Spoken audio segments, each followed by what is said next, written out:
Hello, and welcome back to our Raw Week K through 12 Attendance Improvement Strategic Attendance Planning Playbook Series. This is part two. We have this wonderful definitive guide to student attendance improvement, but of course, we as educators, we get lots of wonderful materials, but it's great. We thumb through it and we put it on the bookshelf. Well, we want to keep this a living document because as we begin to plan, as we begin to strategize for next year, our systems and strategies to increase school attendance and decrease chronic absenteeism, we're so wonderful to be able to host a series of workshops just for you as you process your district missions and visions for the work. So my name is Sharon Bradley. I'll be your session facilitator. I used to be a former principal and director of student services in the school district here in the Dallas Fort Worth area. I am proud to be a Rawi K through 12 principal consultant. I've published several resources, all for chronic absenteeism, like school refusal, attendance improvement plans, tiered attendance interventions for schools, families, and communities. And I come to you with 25 years of public education service. So, about Rawi K through 12 attendance improvement, we are the premier attendance improvement management platform that has been proven to help school districts and a lot of our district partners reduce chronic absenteeism, recoup funding. We know funding is very scarce right now, and regain instructional minutes. So, a previous special education teacher. So, to be able to have that information has been a game changer for lots of our districts. So, back to our strategic attendance planning playbook series. Addressing chronic absenteeism requires more than, hey, this is what we want to do, these good intentions. It requires systems and alignment and shared ownership.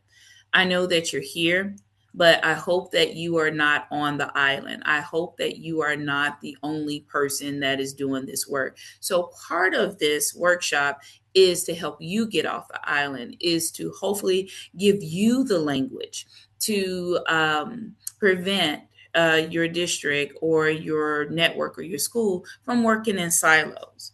So, this definitive guide series is designed for district leaders, campus administrators, attendance teams, PBIS teams, student services professionals. We've even had parent educators be a part of our sessions.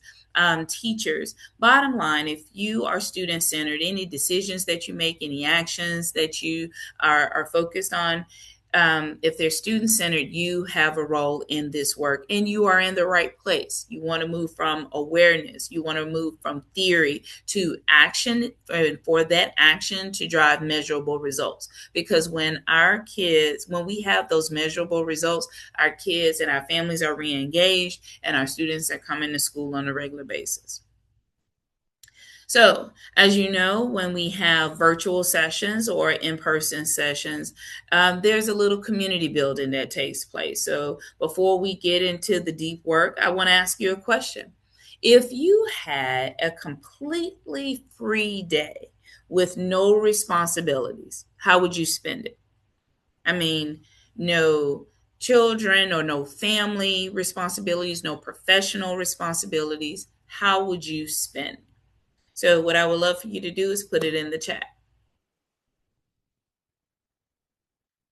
I know several people I want to sleep, I want to binge watch, I want to travel. I guess travel in a day. A lot of people do that. They will get on a plane first thing in the morning at like 6 a.m., go to a city, walk around, eat the food from the and fly back that day. So that's not a bad idea. So I say this to say, I want us to be mindful. We do the things for our students, we do all the things for our schools and districts, but I do want us to be mindful and think about what are the things that we need in order to replenish, in order to be able to dive into the work and be able to sustain. So I learn and target. By the end of these 6 action planning sessions, this is the second one. Participants will have a developed district specific and or school specific attendance playbook to prepare for next year's work to decrease chronic absenteeism. This work that we're doing is aligned with attendance works and the challenge to cut chronic absenteeism by 50%. So here are our a list of our future sessions, from prioritizing routes, sharing your roadmap, building capacity and partnership. So this, I want you to kind of have a save the date. We will love to see you here every Tuesday, 12 noon Central. And then also we have the other time that's there too.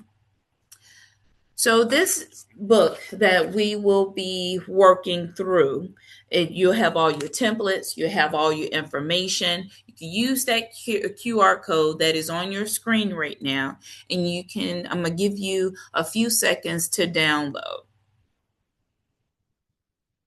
As you scan this, as you download and save to your desktop, we are going to be referring to this for the next 5 sessions.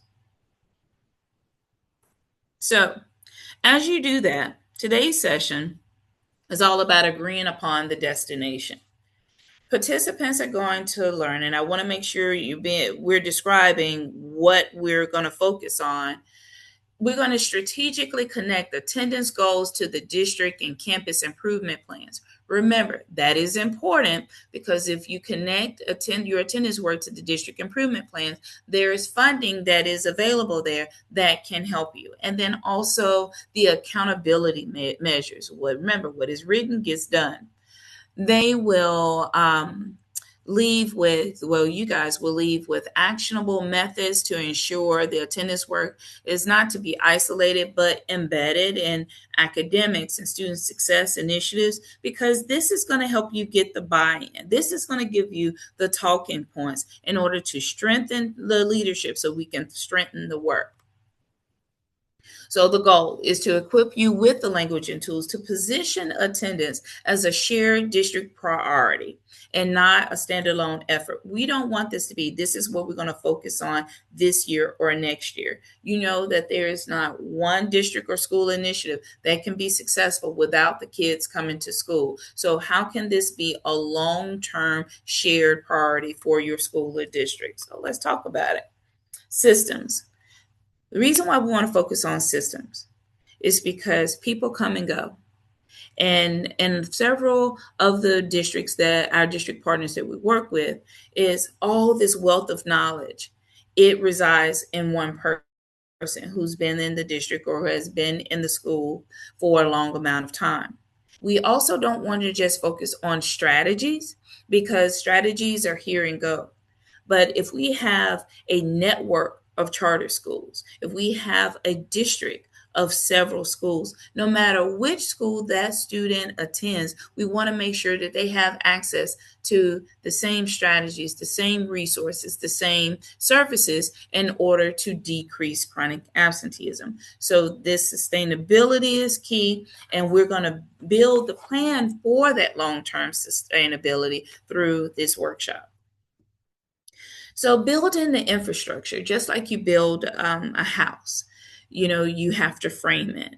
But this framing starts with interdependence. We used to always have a saying in education where we don't want to play in each other's sandbox. Like, why would a child need a whole sandbox? It's so much more fun for a kid, for 2 people or 3 people to play within the same sandbox. You can make better castles. You can think through, you can be much more innovative. So same thing here with this work. We want to be interdependent. We want to work with communications, work with the PEIMS department, work with communications and academics and all the different things. That is how we become more innovative. We think of things that we've never thought of before, and we have more success than we had before. And this innovation, this interdependence, it influences our thoughts and our actions. It gets rid of the old way of thinking, the punitive ways of reacting to absenteeism. And then it goes from us talking about things to actually putting the measures in place in order to help students. And that is when we get the impact. So, before we even dive into anything, we want to make sure that we respect and we honor the work that you have been doing all along, or honor the work of others who have been doing the work all along. So, I want you to ask yourself what already exists. You may already have that information, from the previous session. I asked that you find your district improvement plan.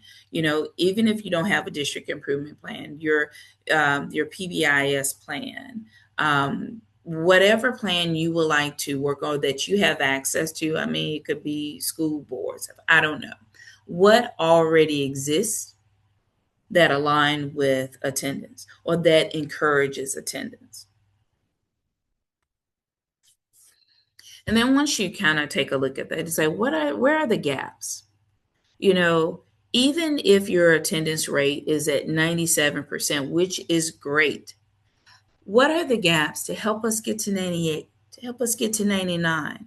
Being in education, if your focus is not to make sure that you have a 100% success rate for all students, then I don't know. Now, I know that can be very overwhelming. So I say that to say no matter where you are in this work, if you're not at 100%, there are gaps. Let's find them. Let's close the gaps so we can get more kids in school. Do you have explicit attendance goals? Whatever document you're utilizing, I know there were some parent educators on here. Do you, in your parent involvement plan, do you have attendance goals? Well, if you know these little guys right here, one of my favorite game shows is Press Your Luck.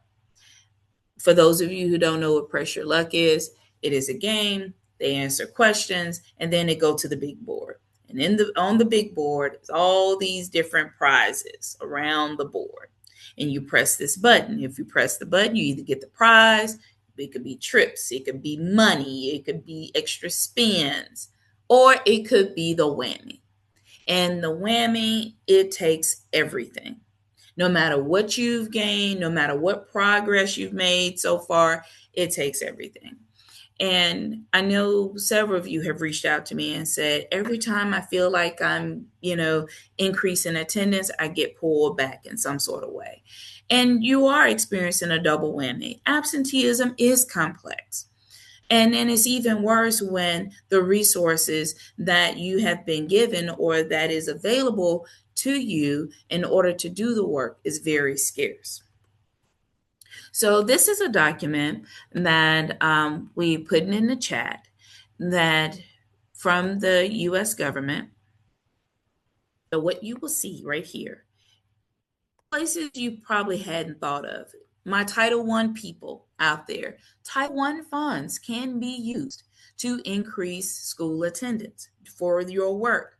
Title IV funds. When I was in the school district, these are the funds that I utilize in order to help increase attendance. If we look a little further, if there's some community schools, usually we have some community schools that are on the line. Here's funding for you. A stronger connections district. We have several districts on the line who were recipients of the Stronger Connections grant. And of course, you see some other things that you probably like, promised neighborhoods and so forth. I want you to truly take a look at that and see what can be utilized in order to help fund your work. But I made several references about a district improvement plan. And I want to use this exemplar example because I want you to see how another district is utilizing all the things that we've talked about so far, and they put it in the plan. So in our guide, you may want to turn to 2.1, and it talks about agreeing upon the destination. And the district improvement plan definitely helps us with the destination. It's okay, what is the vision? What's the goal? Like I said, this is an example. You may have a district or other charter network or other department plans that could help you with this. So let's click on this really quickly. I'm utilizing a school district that is in the Dallas Fort Worth area, and it is Anna ISD. Scroll down. And as you can see, there are different goals for different things. Here are social emotional goals. Let me see if I can make this a little bigger for you guys. All right. And of course, so many wonderful things, teaching kids the skills that they need in order to be successful, not just on a test, but in life. And then also, they have this one on a safe, supportive, and learning environment. Okay, all the things. Then let's keep going.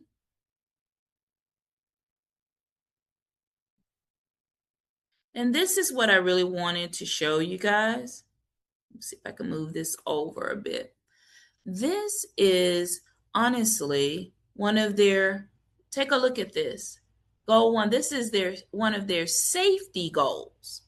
All right, you remember we in the previous session, I said, okay, you can't get people on board for attendance, or it's hard to get leadership buy-in. What is a priority right now within your space? And here, it's safety. So one of the objectives is that NISD will increase student attendance rates by 2% by the end of the academic school year and enhance communication and targeted interventions with families and students and so forth. So, as you can see, all of their goals for attendance is under safety. They were able to make those connections. I challenge you. I know that it's hard. You're saying, Sharon, one that's fighting this attendance fight. Collaborate with someone that is fighting another good fight, because we know that when kids are in school on a regular basis, their behavior is better, thus helping increase school attendance. So when you look at your guide, let's go back to, I want to make sure. So here is the guide, and let me see if I can make that a little bigger for you. And we're going to go right here. Those district plan audits. So what were the attendance related goals in that particular one? Hey, it was, the source was improvement plan. And then, of course, what were those and resources to help meet those objectives? Remember, safety was the actual goal, but the objectives was all about attendance. And of course, you saw, and I don't mean to flip you again. Let's go back. You were able to see who was responsible. Okay. And with this responsibility, they say funding sources and things like this. So all the information that you would need, it will give you a better idea as to what is there. So some people, they connect attendance to behavior goals, because guys, attendance is behavior. But when a kid does not come to school, what are they trying to communicate to us? When kids come to school on a regular basis, what are they trying to communicate? So I just want to make sure that you have those ideas and thoughts as you process this. So, are there any other plans? Are we just going to focus on certain student groups? When you have a plan, maybe you need to start small and pilot and grow from there. Are the goals that you have set forth, are they attainable? And of course, how well are you meeting those goals? So let's keep going. So then there is a attendance program self assessment. These are questions that only you can answer because you know your district, you know where you are, you know, even if it's your campus. So let's just briefly go over this. It says having a really good attendance accounting system or a place where you can intervention platform is essential for this work. But you got to ask yourself, are you accurately reporting attendance data that's accurate? Because anytime you ask just one person to do this work, there will be human error. And if you have human error, you don't have the right data in order to make data informed decisions. Do you have a system where you can upload new data on a daily basis every 24 hours so you're not working on bad data? Are you able to communicate in multiple ways and multiple languages to your families? Because if we want parents and families to be involved, we have to make sure that they have the right information and to be able to do it in a way everybody may not check email. Everybody may not be on social media, but several people have a phone. Some people prefer text. Do you send newsletters? Are you collecting a diverse set of data on the students, not just the numbers, but are you learning their stories? Are you asking the questions as to why they're possibly missing school? And then, of course, we have a variety of prevention resources. We cannot work in the land of being reactive. Are you providing a variety of intervention resources as soon as interventions become applicable? Okay. If we know that the root cause is a mental health issue, we cannot wait 3 weeks in order for that student to get the counseling and the therapy that they need that's causing them to avoid school. Does this interface well and compatible with other school systems? What is your student information system? What you have, do they talk to one another? Or do you have staff members that have to look in this system to get certain information? They have to look in this system to get certain information. They have to look in this system to get certain information. Are we centralizing the data and related documentation? Even though I'm not a fan of truancy court, I do understand there are times where we must go to truancy court for some students.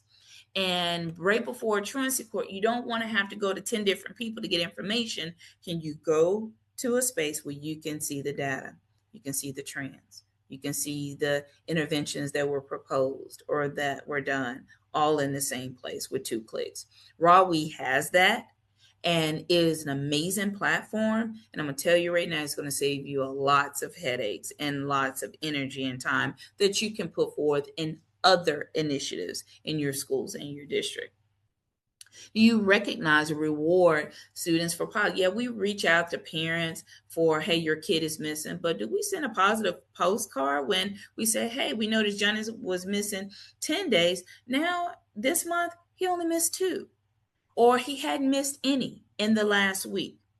And then how do we automate these interventions where, well, for a click of a button, if you say you send in an attendance letter at absence 3, absence 5, and absence 7, you can click the button and send it to everyone, all because, hey, we're in Texas. These schools are very large. And if you're able to do that is also a very positive thing. And then also sending alerts to staff because we get busy. Oh my goodness, here's my alert. It's time to do a wellness check on this particular student. I'm so glad I have that wellness alert containing detailed absence definitions and the reasons why kids are absent. I've been in education for about 25 years, and I never recall getting professional development training on how to identify the early signs of disengagement or absenteeism in students. Are you doing that? If not, I want you to write that down.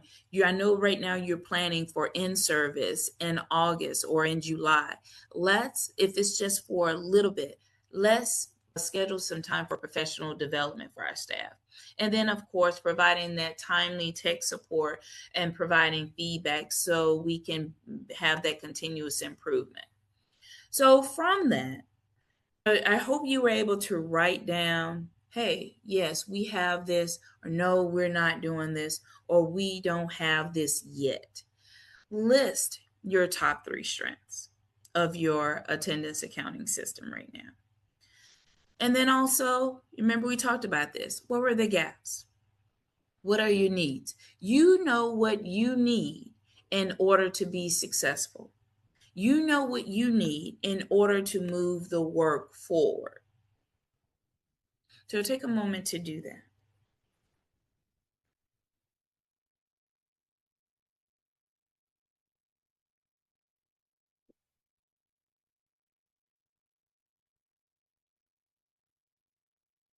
Okay.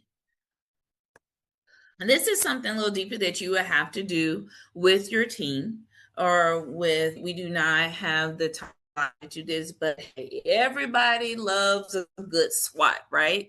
So we've thought through so many different things so far. So we could put here what are our current strengths, what are our current weaknesses.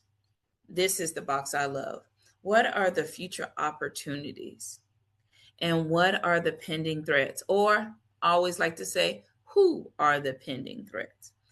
Who are the people who are standing in the way of you moving the work forward? We need to figure out, especially for the opportunities, who are the people we can collaborate with? Is there someone on the cabinet level? Is there someone in another department that if we join forces, we can push through these threats in order to really improve attendance? What are, again, yes, that quantitative data, all of the numbers, but what is that qualitative data? What is that feedback we're getting from students, from families? What are those stories? And do we have the tools in order to make things happen? Now, I hate to say the term homework, but to really make sure that you are thinking through this would definitely have to be done at another time.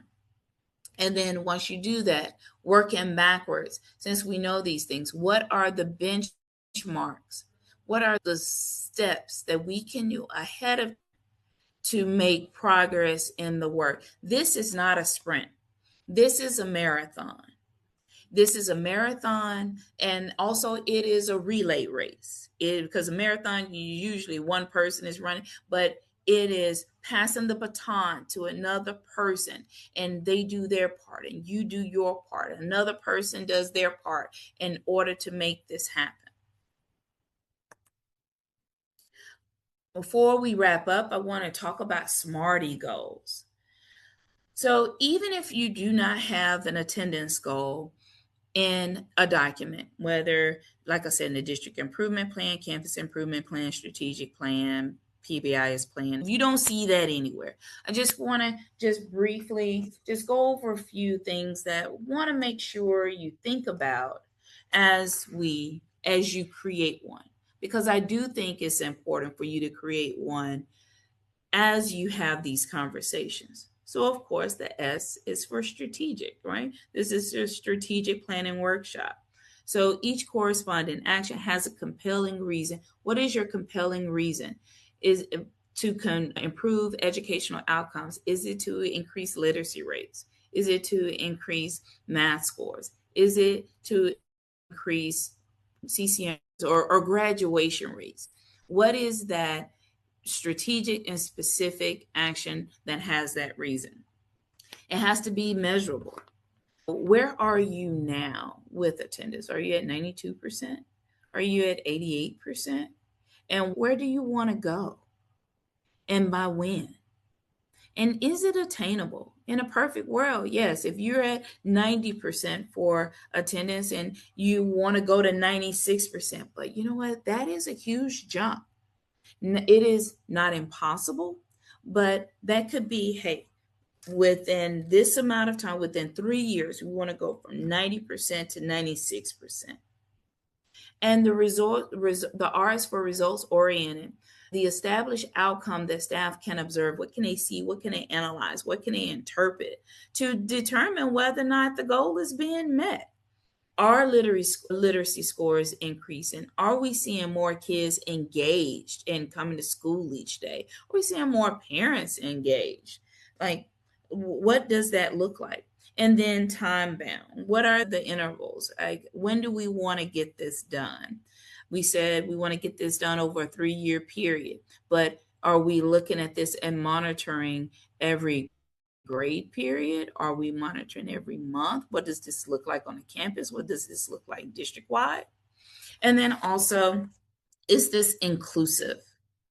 Is it inviting shared ownership in the design of various stakeholders, especially those from marginalized individuals and groups? And then, is this equitable? Are we providing the same access and opportunity and agency in order to have the same outcomes as everyone else? So, with that being said, I am going to go back to our slides. And this is literally just a little short one that I just wanted to share. By the end of the 2026-2027 school year, our district will strategically reduce chronic absenteeism from 22% to 15%, decreasing that and increasing average daily attendance from 93% to 95%. By doing what? In this case, by implementing a multi-tier system of support. Okay, the universal, the targeted, the individualized stuff. I just put that in parentheses. And this is designed to improve what? I just put that blank. What do you want to improve? Do you want to improve graduation rates? What is that academic outcome? And this is to be reviewed bi-weekly at the campus level and during each grade level at the district level.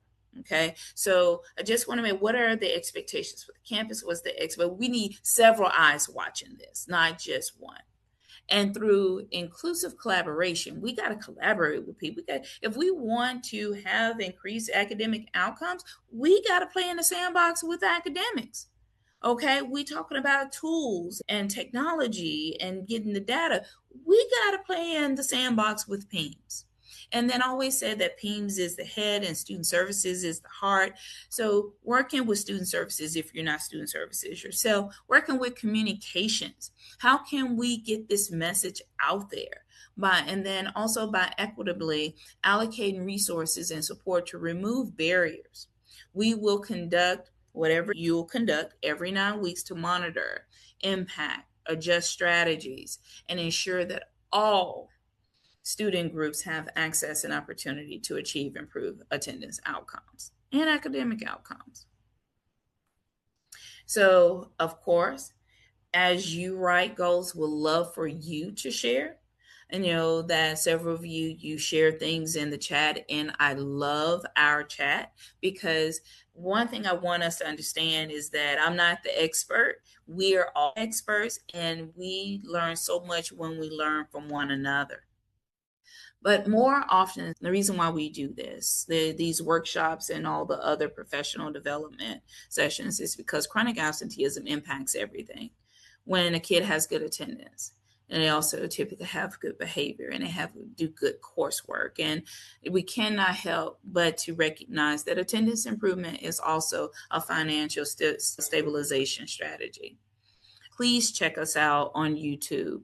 If you want to share with other people how to make positive phone calls, how to do attendance improvement plans, how to do attendance review boards, just so many different, these are I would say 2.5 minutes or less videos, letters, just all the different things. Please join us on YouTube. Our next session is going to be on Cinco de Mayo, okay, May 5th. And it's all about prioritizing routes. So participants will leave knowing how to set realistic, data driven attendance goals at the district, campus, and student group levels. They will gain practical strategies of tiered interventions. This is when you actually get some strategies that you can start today or put in your plan for next year to address barriers before students become chronically absent. So we're going to talk about some preventive measures too.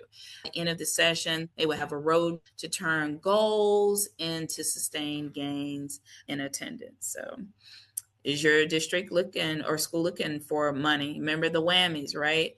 Broadway K through 12 attendance improvement intervention management platform has been able to help several districts find the money that they need, not to just increase attendance, but also to help with other initiatives to help kids come to school every day so they can learn and feel cared for. So, I would love for you to scan the barcode so we can show you what's next. Let us tell you a little bit more about our attendance intervention management platform. Let us help you. So I thank you for your time. I thank you for brainstorming. I thank you for the workshop and looking at the templates and setting aside the time that's needed to do the right work for kids. So with that being said, we wish you well. Have a wonderful day.